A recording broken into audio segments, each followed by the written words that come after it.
জসিম ভাইয়ের মা ও সাব্বির ভাইয়ের মা, শিপন ভাইয়ের মা, সোহাগ ভাইয়ের মা, তোমরা বড়ই ভাগ্যবতী, আনলে ধরাই দিনের জ্যোতি। সালাম জানাই। নাহমাদুহু ওয়া নাস্তাঈনুহু ওয়া নাস্তাগফিরুহু ওয়া নু'মিনু বিহি ওয়া নাতাওয়াক্কালু আলাইহি ওয়া নাউযু বিল্লাহি মিন শুরুরি আনফুসিনা ওয়া মিন সাইয়্যাতি আমালিনা। মান ইয়াহদিহিল্লাহু ফালা মুদিল্লা লাহু ওয়া মান ইউদ্লিল ফালা হাদিয়া লাহু।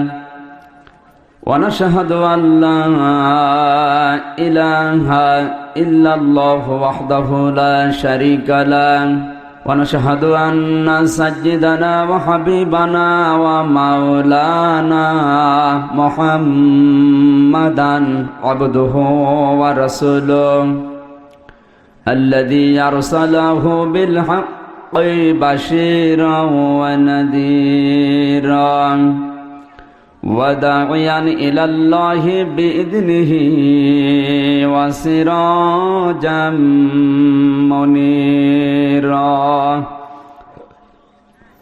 فقد قال الله تعالى في كلامه المجيد وبرهانه التوحيد. জবান ছেড়ে পড়েন আউযু বিল্লাহি মিনাশ শাইতানির রাজীম। বিসমিল্লাহির রহমানির রহিম। ফাযকুরুনি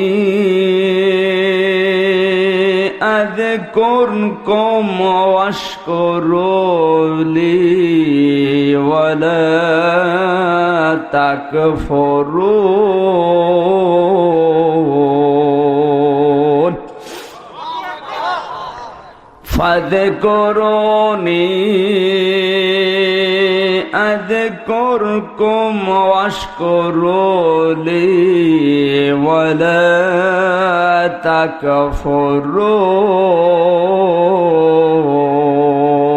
تكفرون. صدقت يا ربنا. عن علي رضي الله تعالى عنه قال قال النبي صلى الله عليه وسلم يوشك أن يأتي على الناس زمان لا يبقى من الإسلام إلا اسمه ولا يبقى من القرآن إلا رسمه مساجدهم عامرة وهي خراب من الهدى علماؤهم شر من تحت أديم السماء من عندهم تخرج الفتنة وفيهم تعود. رواه البيهقي. وقال تعالى في شان حبيبي إن الله وملائكته يصلون على النبي يا أيها الذين آمنوا صلوا عليه وسلموا تسليما.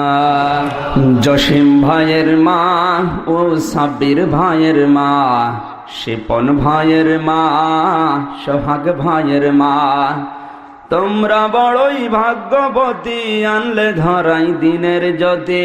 সালাম জানাই তোমায় ফেরেশতা মা, সালাম জানাই তোমায় ফেরেশতা। জসিম ভাইয়ের মা ও শিপন ভাইয়ের মা, সাব্বির ভাইয়ের মা, আশিক ভাইয়ের মা, তোমরা বড়ই ভাগ্যবতী, আনলে ধরাই দিনের জ্যোতি। সালাম জানাই তোমায় ফেরেশতা মা, সালাম জানাই তোমায় ফেরেশতা। আলহামদুলিল্লাহ। কুমিল্লা জেলার দাউদকান্দি থানার অন্তর্গত 5 ভিটা জামে মসজিদ কমিটির উদ্যোগে আয়োজিত 2 দিন ব্যাপী দ্বিতীয় বাৎসরিক ঐতিহাসিক তাফসিরুল কোরআন মাহফিলের সমাপনী রজনীর স্বনামধন্য সভাপতি, এলাকার কৃতি সন্তান, সর্বজন শ্রদ্ধেয় ব্যক্তিত্ব বড় ভাই জনাব মোহাম্মদ সালাউদ্দিন, আতালাল্লাহু উমরাহু ওয়া বারাকাল্লাহু ফি হায়াতি। সকলে বলেন আমিন। আলোচনা রেখেছেন কুমিল্লার সন্তান হযরত মাওলানা অধ্যাপক লোকমান হোসেন দামাত বারকাতুহুমুল আলিয়া। দাওয়াত দিয়ে সেই কুষ্টিয়া থেকে এ পর্যন্ত কোরআনের কথাগুলো বলার জন্য নিয়ে এসেছেন মাহফিলের সম্মানিত পরিচালক বড় ভাই জনাব মোহাম্মদ আব্দুল মজিদ। হায়াতে তজ্জিবা সিহাতে কুল্লিয়া কামনা করছি, আল্লাহ দান করো, জোরে বলেন আমিন।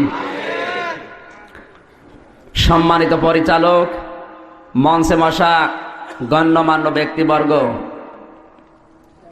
কুমিল্লায় প্রবেশ করলে যার কথা মনে পড়ে সম্বরদিয়ার বড় ভাই জনাব আলহাজ জয়নুল আবেদিন। হায়াতে তজ্জিবা সিহাতে কুল্লিয়া কামনা করছি, সকলে বলেন আমিন। সামনে বসা মুসলমান ভাইরা, পর্দার আড়ালের সম্মানিতা মা এবং বোনেরা, প্রাণ প্রিয় কুমিল্লাবাসী, আল্লাহর দরবারে নত শিরে শুকরিয়া আদায় করছি যে মহান মালিক কোরআনের জন্যে রাতের বেলায় নিয়ে আসলেন। কোরআন বাদ দিয়ে যদি আমাদেরকে কেউ ডাকতো, আসতাম? কোরআনের জন্য যারা রাতের বেলায় বসে আছি, খুশি হয়ে বলছি আলহামদুলিল্লাহ।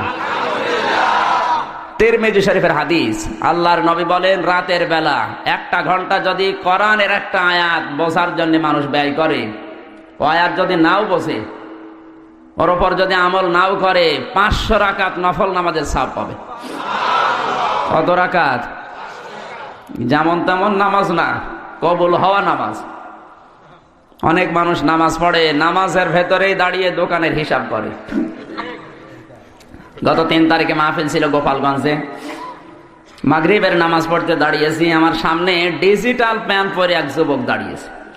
ও যখন সেজদায় গেল, ওর জান্নাত জাহান্নাম সবই দেখা যাচ্ছে। নামাজের ভেতরে হঠাৎ কে যেন কল দিয়েছে, ডান হাত দিয়ে মোবাইল বের করে বলছে, হ্যালো আমি নামাজে আছি, পরে কথা বলেন। চিন্তা করলাম আল্লাহ এ কি করে।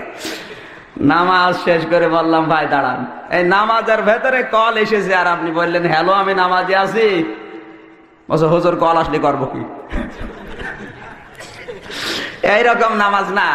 নবীজি বলেন যে নামাজ আল্লাহর দরবারে পৌঁছিয়ে গেছে, এরকম 500 রাকাত কবুল হওয়া নামাজের সওয়াব আমাদের আমল নামায় দিয়েই দিয়েছে। না সুবহানাল্লাহ হয়নি। চিৎকার মেরে বলেন সুবহানাল্লাহ। কোরআন যারা শুনতে এসেছে, নাজিল হওয়ার পর থেকে আজকের এই দিন পর্যন্ত মানবতা 3 শ্রেণীতে বিভক্ত। এখানে যারা আছে ওই 3 প্রকার মানুষই আছে। কথা বোঝা যাচ্ছে?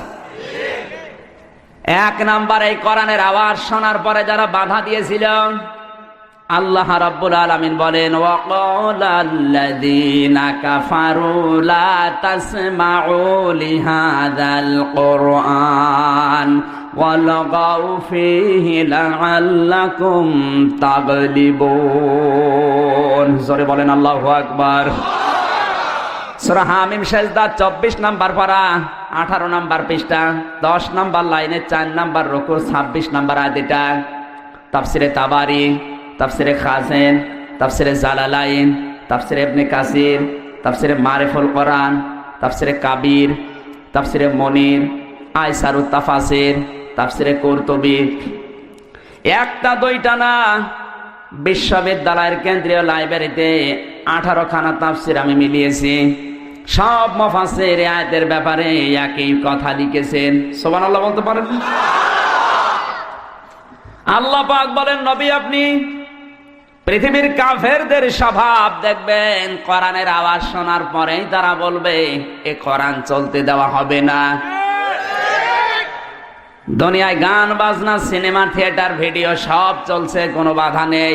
কোরআন যেখানে আলোচনা হবে ওই জায়গায় তাদের বাধা দেওয়ার চরিত্র তৈরি হবে।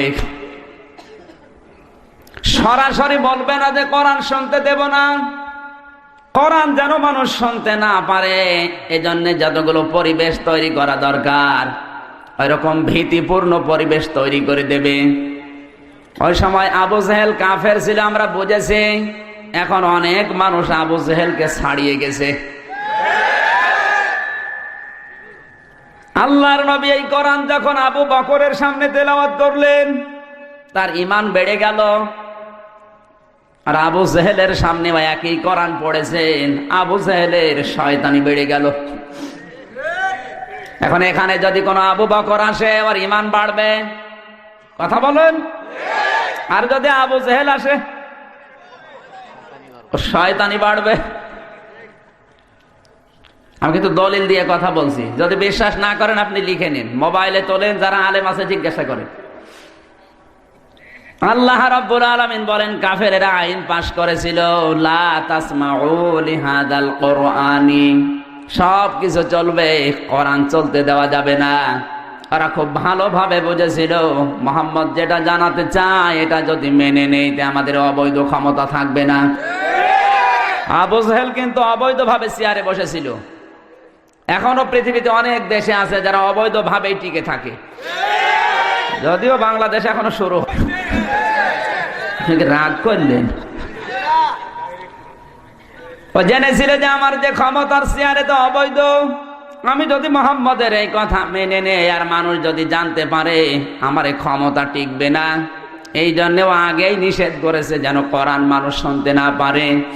ওয়ালগাউ ফিহি, শুধু শুনবে না তা না, কোরআন যেখানে আলোচনা হবে মাহফিল তৈরি হবে ওটা নষ্ট করে দাও। বাংলাদেশে ৯৬% মুসলমান, অথচ এই দেশে অনেক তাফসির মাহফিলে, ওয়াজ মাহফিলে এখনো ৪৪ ধারা জারি আছে। এই ২১ তারিখে মাহফিল ছিল যশোরে, হতে দেয়নি, বলে হবে না, কোরআনের মাহফিল এখানে হবে না, দরকার হয় মমতাজকে নিয়ে আসুন। যারা বলেছে কথা তারাও মুসলমান। আমি আশ্চর্য হলাম, এর নামে শুধু মুসলমান, ভেতরে রক্ত পরীক্ষা করলে আবু জেহেলের রক্ত ছাড়া কারো রক্ত পাওয়া যাবে না। লাআল্লাকুম তাগলিবুন, ওদের ইচ্ছা ছিল কোরআন মানুষ যদি না শোনে, আমরা যে রমরমা ব্যবসা করছি এটা টিকে যাবে। আজও পৃথিবীতে যাদের এই ধারণা যে আমরা টিকে থাকবো যে কোনো কায়দায়, ওরাই শুধু কোরআনে বাধা দেয়। ২ নম্বরে মানুষ যারা কোরআন শুনতে আসে ওরা বিশ্বাসও করে কোরআন আল্লাহর কিতাব। মাওলানা যা বলছে বানিয়ে বলবে না, সব কিছু আমার আল্লাহর কথাই। কোরআনে কারীম জানিয়েছে এরা কারা? ওয়াইদা কিলা লাহুম তাআলাউ ইলা মা আনজালাল্লাহু ওয়া ইলার রাসূলি রাআইতাল মুনাফিকিনা ইয়াসুদ্দুনা আনকা সুদুদা। সূরা নিসা ৫ নম্বর পারার ৭ নম্বর পৃষ্ঠার ১ম নম্বর লাইনের ৬১ নম্বর আয়াত। এটা তাফসিরে তাবারি থেকে বলছে, আল্লাহ পাক বলেন ওয়া মানে এবং ইদা মানে যখন, কিলা মানে বলা হয়, তাআল মানে আসো, ইলা মানে দিকে, মা মানে জান, জালাল্লাহ মানে আমি আল্লাহ নাজিল করেছি, ওয়া ইলার রাসূলি আমার রাসূলের আদর্শের দিকে আসো। ক্বালু, হে নবী আপনি দেখবেন অনেক মানুষ এই কথা বলতেছে। রাআইতাল মুনাফিকিনা, হে নবী আপনি দেখবেন মুনাফিক যারা, যাদের অন্তরের ভেতরে রোগ আছে, গুড় আছে, যাদের অন্তর অসুস্থ, এই মানুষগুলো কোরআনের বক্তব্য শুনবে, বিশ্বাসও করবে, কিন্তু যখন তাদের জীবনের সাথে মিলবে না আস্তে করে পেছন ফিরে কিটে পড়বে। আমার মনে হয় বাংলাদেশে এই প্রকার মানুষ বেশি। কোরআন বিশ্বাস করে ১০০%, আল্লাহ নাজিল করেছেন, যা আছে সব সত্য কথা, শুনতেও আসে মাহফিল, যখন দেখে যে কথাগুলো তো আমাদের জীবনের সাথে মেলে না। কারণ আমি যে রাজনীতি করি এর সাথে কোরআনের আয়াতের মিল নেই, আমি যে সমাজনীতি করি কোরআনের আয়াতের সাথে মিল নেই, আমি তো সুদ খাই কোরআনের আয়াতের সাথে মিল নেই, আমার বউ চলে বেপরদায় কোরআনের আয়াতের সাথে মিল নেই, আস্তে করে পেছন দিক থেকে কেটে পড়ে। এগুলো টাটকা নির্ভেজাল মুনাফিক। কমেল্লাই নেই, একটু হাত তোলেন দেখি। ওই রে মুনাফিক,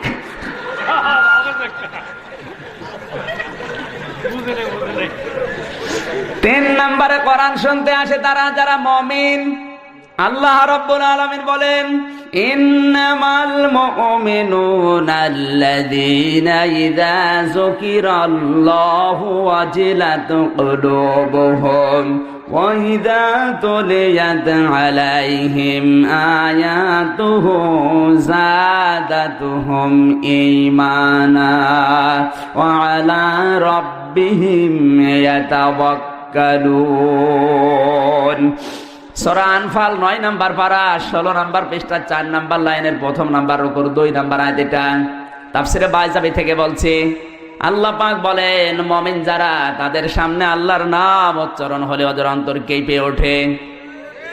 ওয়াজিলাত শব্দের ব্যাখ্যায় মুফাসসির 3টা অর্থ দিয়েছেন। আপনার ভেতরে ঈমান আছে কিনা এটা বোঝা যাবে আয়াত দিয়ে।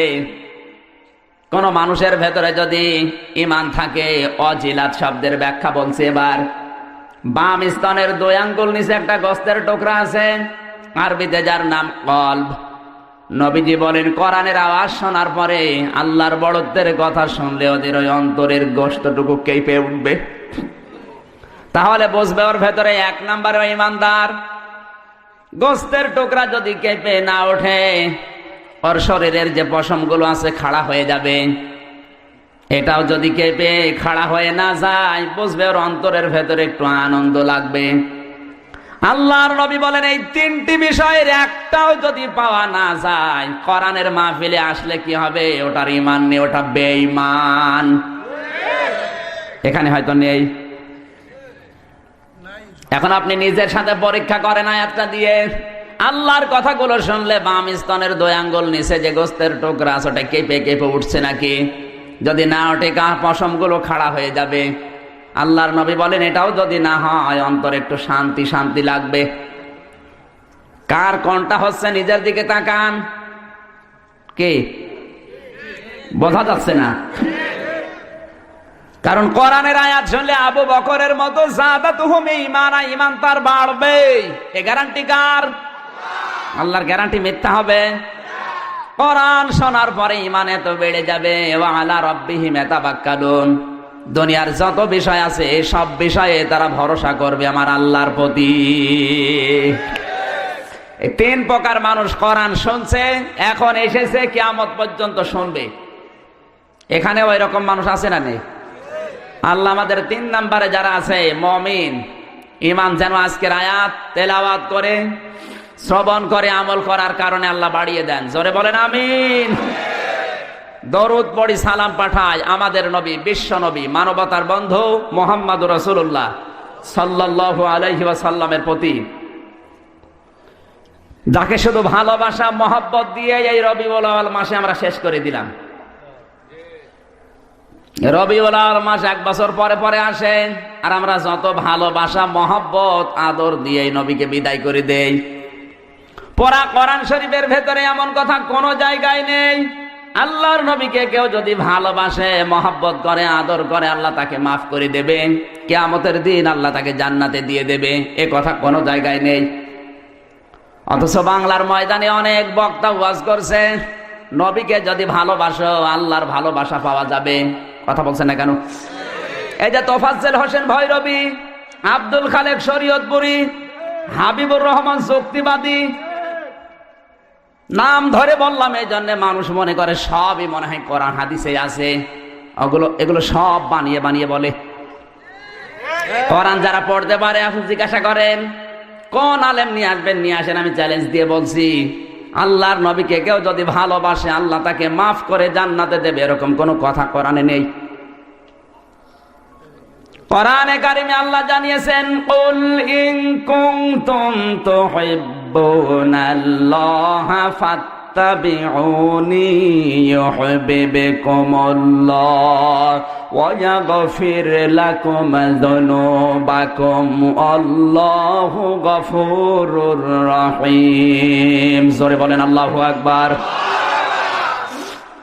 সূরা আলে ইমরান 3 নম্বর পারা 13 নম্বর পৃষ্ঠা 4 নম্বর লাইনে 4 নম্বর রুকুর 31 নম্বর আয়াত। এটা তাফসীরে ইবনে কাসির থেকে বলছি, কান লাগাবেন। কুল মানে হে নবী আপনি বলুন, ইন কুনতুম তুহিব্বুনাল্লাহ, যদি তোমরা আল্লাহর প্রিয় পাত্র হতে চাও, যদি আল্লাহর ভালোবাসা পেতে চাও, ফাত্তাবিউনি, আমি রাসূলকে অনুসরণ করো। কি করো? আমি রাসূলকে ভালোবাসো, এ কথা কিন্তু এই জায়গায় নেই। তাহলে আল্লাহ হাব্বুন দিতেন। যারা আরবি গ্রামার বোঝে জিজ্ঞাসা করেন। তাবউন শব্দটার ব্যাখ্যায় আমি যতগুলো অভিধান দেখেছি আরবিতে বিশ্ববিদ্যালয়ে, সবগুলো অভিধান বেত্তারা তাবউন মানে লিখেছে দেখে দেখে চলা। তাবাইন, এই তিনটি অক্ষরের সমন্বয়ে শব্দটা গঠিত। আপনার সামনে একটা মানুষ হেঁটে যাচ্ছে, পায়ের ডিস্টেন্স কতটুকু রেখে চলে, কিভাবে হাত নাড়ায়, কিভাবে মাজা দোলায়, ওইটা দেখে দেখে চলার নাম তাবউন। রাসূলকে আল্লাহ তাবউন করতে বলেছেন, অনুসরণ, ভালোবাসা না। অথচ আজ বাংলাদেশে আশেকে রাসূলের অভাব নেই। কেউ আশেকে রাসূল, কেউ আওলাদে রাসূল। অনেক ভণ্ড এখন নতুন নতুন বের হচ্ছে, নামের আগে বিশ্ব আশেকে রাসূল, আওলাদে রাসূল লিখে দেয়। ওরে শয়তান, আওলাদে রাসূল যদি কেউ দাবি করে, ইমাম হোসাইন আওলাদে রাসূল ছিলেন, রাজতন্ত্রের বিরুদ্ধে জীবন দিয়েছিলেন। এই কথা বলেন না কেন? আজ বাংলাদেশে রাজতন্ত্র যারা কায়েম করছে, আপনি যদি আওলাদে রাসূল দাবি করেন, আপনার এক নম্বরে টার্গেট হবে ইমাম হোসাইনের মতো জীবন দেওয়া। ও সব জায়গায় নেই, শুধু হু হু উনি আওলাদে রাসূল। টাটকা শয়তান ওইটা, সিটারি করার জায়গা পাও না। আর যত সিটার জোটে এই চট্টগ্রাম বিভাগে, নামের আগে একটা পীর লাগিয়ে উনি বড় আল্লাহর ওলি, বিশাল বড় পাঞ্জাবি গায়ে দিয়ে, জোব্বা গায়ে দিয়ে, পাগড়ি মাথায় দিয়ে, মনে হচ্ছে জান্নাত থেকে পালিয়ে এসেছে। কিছু কিছু মানুষ শুধু পান খায়, মনে হয় পান খাওয়ায় মনে হয় আল্লাহর ওলি। কথা বলেন। সেদিন রংপুর থেকে একটা লোক এসেছে আমার বাড়িতে, বলছে হুজুর মাহফিলের ডেট নেবো। আমি বললাম বসেন, আমার ডায়েরি যদি ফাঁকা থাকে আপনাকে দিচ্ছি। চা নাস্তা দিলাম, বিস্কিট দিলাম। বিস্কিটটা নিয়ে মুখে দেবে, না দিয়ে আবার রেখে দিবে। মানে খাচ্ছেন না কেন? বলছে হুজুর আমি বেনামাজের হাতে খাই না। এ কি গো, আমি ছোটকাল থেকে নামাজ পড়ি, আমার বউ নামাজ পড়ে। আর এ কি বলে? বলছে হুজুর আপনাকে বলি নাই, এই বিস্কিট যারা বানিয়েছে ওরা হয়তো নামাজ পড়ে না। চিন্তা করলাম, আল্লাহ মনে হয় জান্নাত থেকে পালিয়ে এসেছি। এত বড় আল্লাহর ওলি আমার ঘরে, আর আমি কিছু টের পেলাম না। এই দাঁড়ান, এই বিস্কিট কোন বেনামাজি বানিয়েছে এই সন্দেহ করে আপনি খাচ্ছেন না? আপনার শরীরে যে বিশাল পোশাক আশাক, এগুলো কোনো বেনামাজি বানিয়েছে? কোন বেনামাজের গার্মেন্টসে তৈরি হয়েছে? এত যদি সফি দাবি করেন, সবগুলো খোলেন, জিনিস বের করে যান। কথা বলে সিটারি করার জায়গা পাও না। পরে কল দিলাম রংপুরে বড় ভাইয়ের কাছে যে এরকম একটা লোক আপনার বাড়ি থেকে এসেছে, আপনার এলাকা থেকে। লোকটা কেমন? বলছে ওরে বাবা, তো টাটকা সুদখোর। এলাকায় টাকা ছেড়ে রাখে, টাকা আসে, ওই টাকা তোলে, উনি খায় আর আল্লাহ আল্লাহ করে। এই কথা বলেন না কেন? এরকম আল্লাহর ওলি আছে না নেই? কুষ্টিয়ার বড় বাজারে যেখানে আমি জমান নামাজ পড়াই, একটা লোক শুধু জিকির করে, কোনো কাজ করে না। জিজ্ঞাসা করলাম ভাই আপনি কি করেন? বলছে হুজুর আমার কোনো কাজ নেই। কি খান? বাবার জমি ছিল, বিক্রি করে ব্যাংকে রেখে দিয়েছি 35 লাখ টাকা। ওখান থেকে প্রতি মাসে প্রায় 40,000 টাকার মতো লাভ আসে। ওই লাভ তুলি খায়, আর আমি আল্লাহ আল্লাহ করি। আমি ভাবলাম আরে ভাই এত সুদ, এত কবিরা গোনা। বলছে হুজুর আমি জানি, সুদ খেলে হয় আমি জানি, এজন্য টাকা আমার নামে না, টাকা আমার বোন নামে। কত রকমের সিটারি চলছে দেশে গো। আমি শুধু বাজার করে নিয়ে আসি, বউ রান্না করে দেয়, আমি খাই, কোনো গোনা নেই। গোনা যদি হয়েও যায়, জিকির করি আর নামাজ পড়ি। নামাজ, জিকির আর ওই গোনা কাটাকাটি, মাঝখানে জান্নাতে যাব ফাও। এই ধান্দার মানুষ আজ বাংলাদেশে বেশি। কথা বলেন ঠিক কিনা? উনি আশেক দাবি করছে রাসূলের।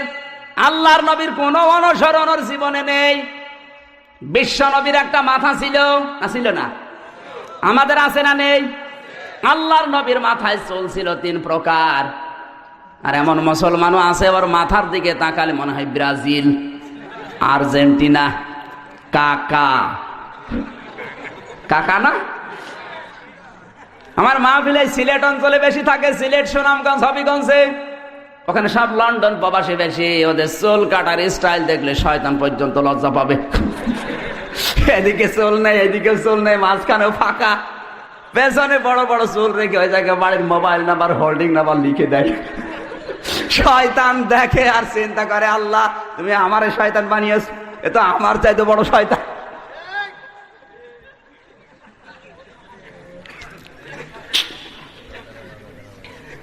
মাথার ভেতরে রাসূলের অনুসরণ নেই, ইত্তেবা নেই। এরপরে আসেন দাড়িতে।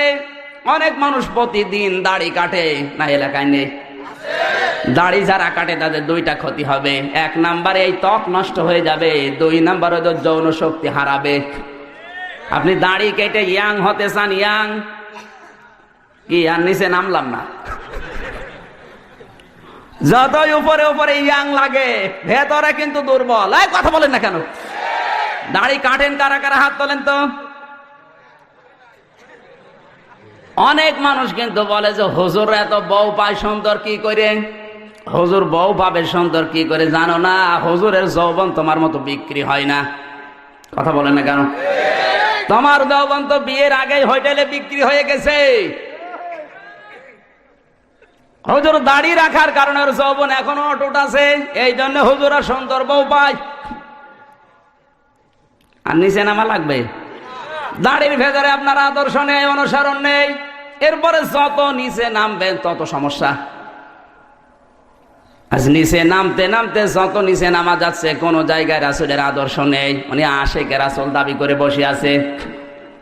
এই জন্যে বাস্তবতায় বলছি, সাফ করে যারা রাসূলকে শুধু ভালোবাসা মহব্বত দিয়ে এই রবিউল আউয়াল পার করে দিলেন, আপনাকে আল্লাহ মাফও করবে না, জান্নাতেও দেবে না, তার গ্যারান্টি আয়াত। হাজার হাজার কথা তাফসীরে ইবনে কাসিরে আছে।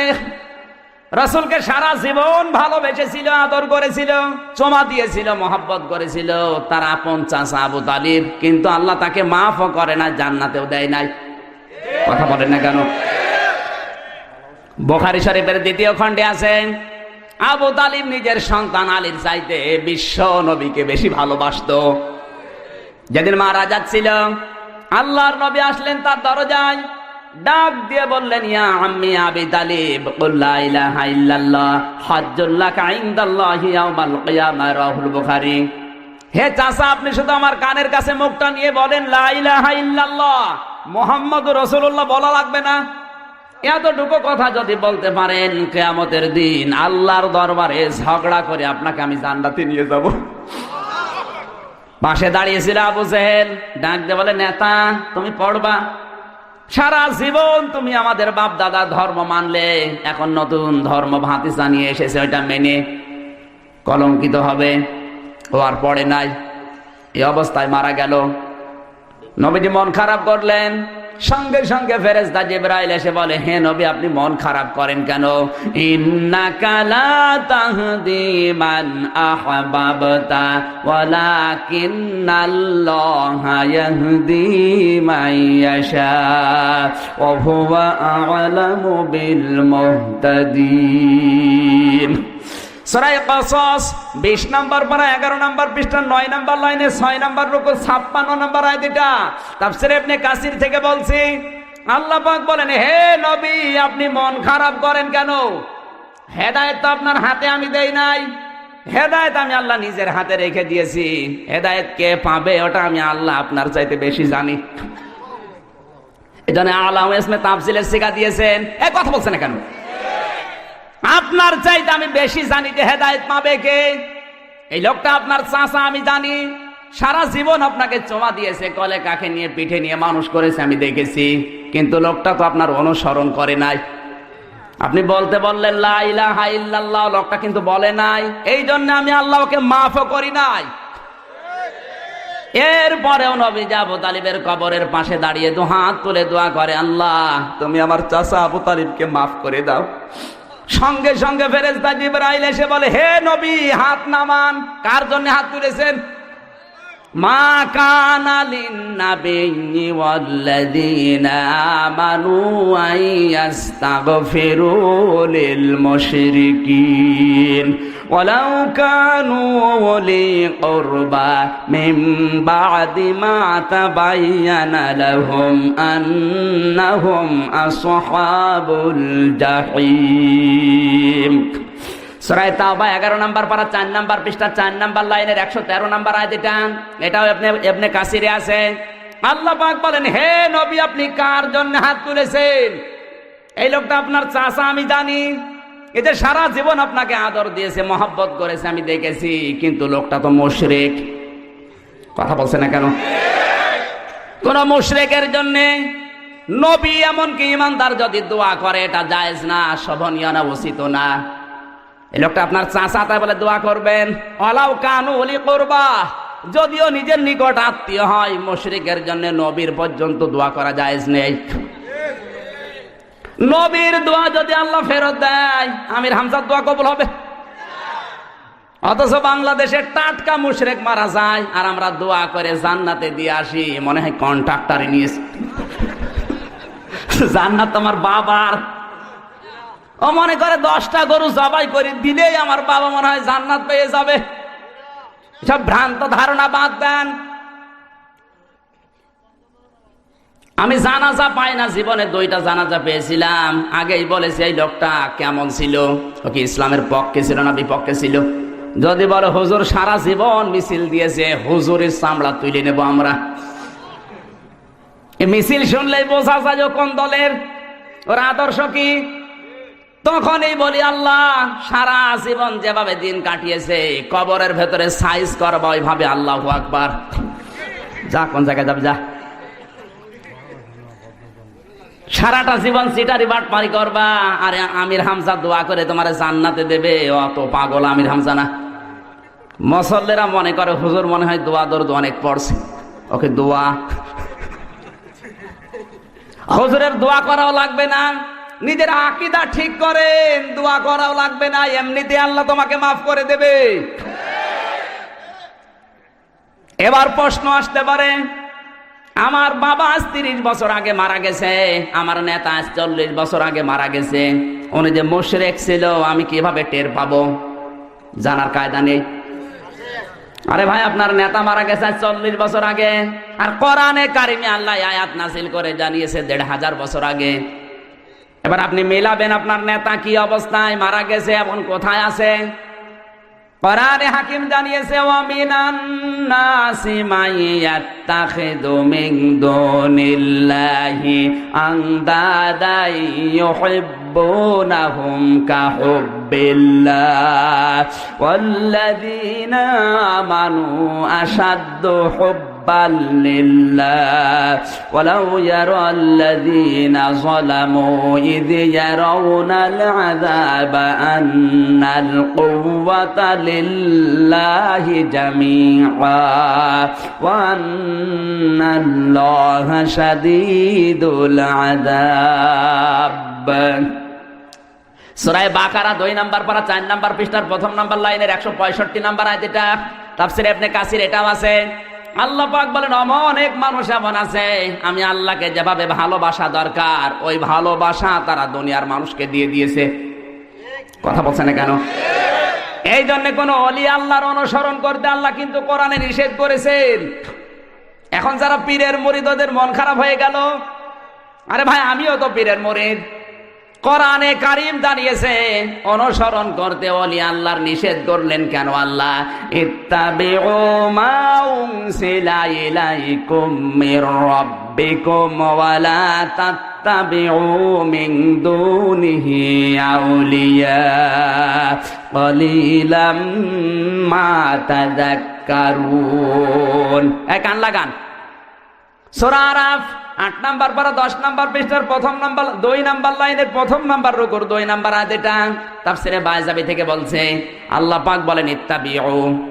তাফসীরে বাইজাবি যারা পড়তে পারে জিজ্ঞাসা করেন, আরবি গ্রামার দিয়ে তৈরি। আল্লাহ বলেন অনুসরণ করো সবাই মিলে মা উনসিলা ইলাইকুম মির রাব্বিকুম। উনসিলা এটা মসুলের সিগা। ইলাইকুম তোমাদের প্রতি, নাজিল করা হয়েছে মির রব্বিকুম, তোমাদের প্রতিপালকের পক্ষ থেকে। আল্লাহর পক্ষ থেকে যেটা এসেছে ওর নাম কি? জোরে বলেন। ওয়ালা তাত্তাবিউ মিন দুনিহি আউলিয়া, কোন ওলির অনুসরণ করার দরকার নেই। আজ বাংলাদেশে ওলির অনুসরণ করতে যেই মানুষ বিভ্রান্ত হচ্ছে বেশি, এই জন্য আল্লাহ ওলির বহু বচন আউলিয়া দিয়েছেন। আপনি সৌদি আরবে যান, কোন পীর পাবেন? কথা বলেন না কেন? যত পীর শুধু ভারত, পাকিস্তান আর বাংলাদেশে।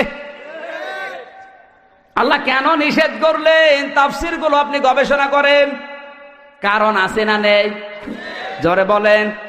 কারণ হচ্ছে আল্লাহ জানে অনেক মানুষ এমন আছে তারা আল্লাহর চাইতে আব্বাকে বড় মনে করবে। এখন যেমন অনেকে আল্লাহর চাইতে আব্বাকে বেশি বড় মনে করে। আল্লাহকে গালি গালাজ করলে, রাসূলকে গালি দিলে অসুবিধা নেই, বাবাকে কেউ যদি গালি দেয় তার ফাঁসি হবে। কথা বলেন না কেন? অনেক পীরের মুরিদ আছে অন্ধ ভক্ত, ওর সামনে আল্লাহ রাসূলকে গালি দিলে কিছু মনে করে না, পীর সাহেবকে গালি দিলে তার খবর আছে। এই জন্যই আল্লাহ জানিয়েছে অনেক মানুষ এমন আছে আল্লাহকে যেভাবে ভালোবাসা দরকার ওই ভালোবাসা তারা দুনিয়ার মানুষকে দিয়ে দিয়েছে। অনেকে মনে করতে পারে আল্লাহকে পাওয়ার জন্য মানে আব্বা ধরতে হবে, এজন্য আব্বারও অভাব নেই। দয়াল বাবা, পীর বাবা, খেসড়ি বাবা, এখন আবার বের হচ্ছে ন্যাংটা বাবা। কুমিল্লায় মনে হয় ওগুলো নেই, যতগুলো আছে কুষ্টিয়ার লালন সার মাজারে ন্যাংটা কিচ্ছু নেই, ও বলে ওলি। একবার রাত 9টার সময় যে একেবারে দুধ খাওয়াচ্ছে, বললাম ভাই কি করেন? বলছে হুজুরে আল্লাহর ওলি। আল্লাহর ওলি এর পোশাক আশাক কই? বলছে হুজুর পোশাক নেই, তাতে কি হয়েছে? মাল আছে। মাল যাদের তো দেখা যাচ্ছে, এ মাল তো সবার আছে, নতুন মাল দেখাও। মানুষ মনে করে ওই আল্লাহর ওলি। আজ বাংলাদেশে সবচাইতে বেশি পীর হচ্ছে ন্যাংটা মানুষ। বিভিন্ন জায়গায় ন্যাংটা পীরের আবির্ভাব হয়। মানুষ মনে করে আল্লাহকে ধরতে হলে মনে হয় বাবাকে ধরা লাগবে, এই জন্য ওয়ালা তাত্তাবিউ মিন দুনিহি আউলিয়া দিয়েছেন আল্লাহ।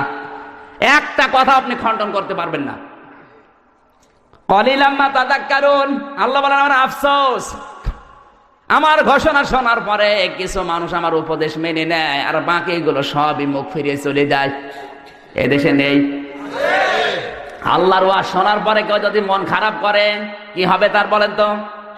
যালিকা বিআন্নাহুম কারিহু মা আনজালাল্লাহু ফাআহবাতা আমালাহুম।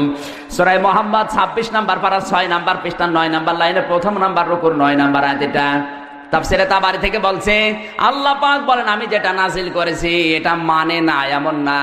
কোরআনে যতগুলো বিধান দিয়েছি কোন মানুষ যদি একটু মন খারাপ করে, কেউ যদি বলে যে এত পারা যায়, আল্লাহ বলেন ফাআহবাতা আমালাহুম, ওর পেছনের যত ভালো কাজ সব নষ্ট হয়ে গেছে।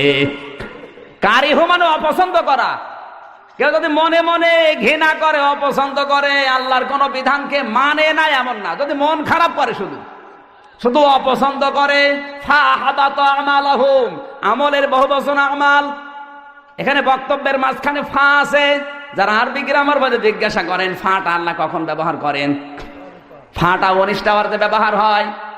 তার মানে উপরের এই কথাগুলো কোন মানুষ যদি মেনে নেয় অবশ্যই ফাআহবাতা আমালাহুম, ওর যত নামাজ রোজা হজ যাকাত ছিল সব আল্লাহ নষ্ট করে দিয়েছেন। শুধু অপছন্দ করলে যদি নষ্ট হয়, কোন মানুষ যদি না মানে তার কি হবে?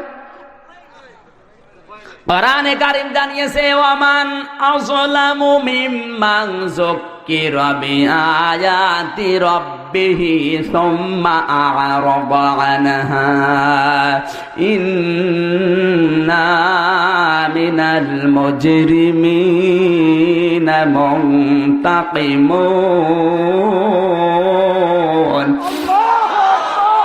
সূরা সেজদা 21 নাম্বার পারা 16 নাম্বার পৃষ্ঠা 2 নাম্বার লাইনে 2 নাম্বার রুকুর 22 নাম্বার আয়াত। এটা তাফসীরে মনির থেকে বলছে আল্লাহ পাক বলেন ওয়া মানে এবং মান মানে ওই ব্যক্তি, আসলাম মানে ইসমে তাফসীলের সিগা। এটা দুনিয়ায় কোনো ছোটখাটো জালেমের পরিচয় আল্লাহ দেননি। আল্লাহ বলেন সবচাইতে বড় জালেম ওই লোকটা। মিম্মান যুক্কিরা বিআয়াতি রাব্বিহি, যাকে আল্লাহর আয়াত দিয়ে ওয়াজ করা হয়। এখানে ওয়াজ হচ্ছে কার আয়াত? জোরে বলুন। আমি আমির হামজা বানিয়ে বলছি? আল্লাহর আয়াত দিয়ে যাকে ওয়াজ করা হয়, সুম্মা আরাদা আনহা, আল্লাহর বক্তব্য শোনার পরে যারা পেছন ফিরে চলে যায়, ইন্না মিনাল মুজরিমিনা মুনতাকিমুন, আল্লাহ পাক বলেন এই সমস্ত মানুষের কাছ থেকে আমি আল্লাহ অবশ্যই অবশ্যই প্রতিশোধ নেবই নেব। আল্লাহ যদি প্রতিশোধ নেয় বাঁচা যাবে? জোরে বলেন। এজন্য আপনি মন খারাপ করবেন, ফিরে চলে যাবেন, আপনার খবর আরো খারাপ হবে। যা বলছি মেনে নেন, কপাল ভালো হবে। রাসূলকে যে কথাটা বোঝাচ্ছিলাম, আল্লাহর চাইতে ভালোবাসা আজ দুনিয়ায় বিভিন্ন মানুষের উপরে আল্লাহর বান্দাদের বেশি। কেউ আল্লাহকে পাওয়ার জন্য বাবা ধরে বসে আছে, কেউ আল্লাহর চাইতে বাবাকেই বড় মনে করে। এই জন্য সব জায়গায় শুধু বাবা। কথা বলছে না কেন? আন্নাল কুব্বাতা লিল্লাহি জামিয়া দিয়েছেন আল্লাহ। আয়াতের মাঝখানে যে শব্দটা, আল্লাযীনা আমানু আশাদ্দু হুব্বাল লিল্লাহ, কিন্তু যাদের ভেতরে ঈমান আছে এই মানুষগুলোর কাছে সবচাইতে বেশি প্রিয় আমি আল্লাহ। কথা বলেন না কেন? আন্নাল কুব্বাতা লিল্লাহি জামিয়া, দুনিয়ার সব কিছুর উপরে ক্ষমতা কার?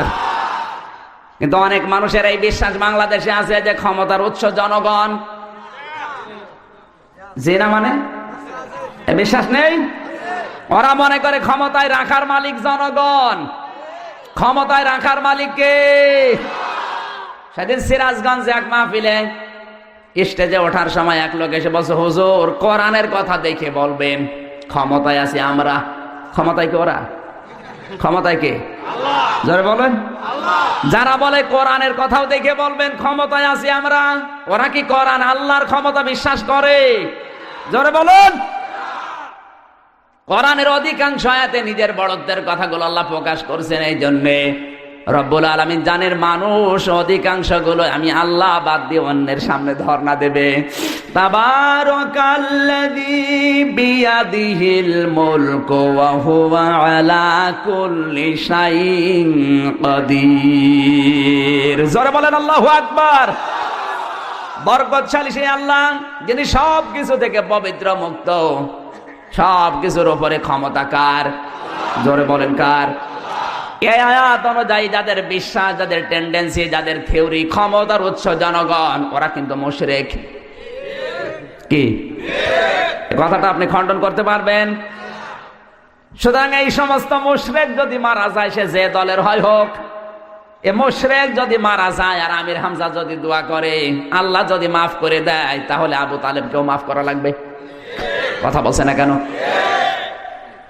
নবীজির দোয়া যেখানে আল্লাহ ফেরত দিচ্ছে চাচা মুশরিক, এই জন্য আমির হামজা কেন কাবা শরীফের ইমাম আব্দুর রহমান সুদাইসিকে দোয়া করালেও কাজ হবে না।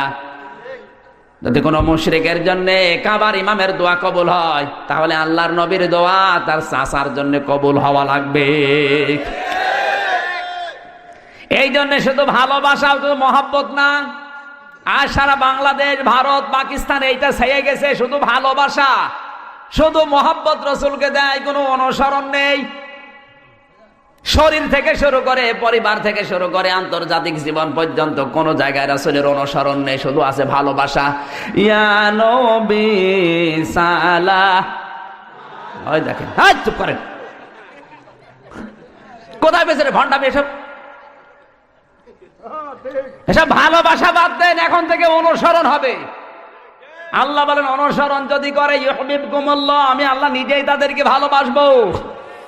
ওয়ায়াগফির লাকুম যুনুবাকুম, আমি আল্লাহ যাকে ভালোবাসি তাকে দুইটা পুরস্কার দেই। এক নম্বরে তার জীবনের যত গুনাহ ছিল সব মাফ করে দেই।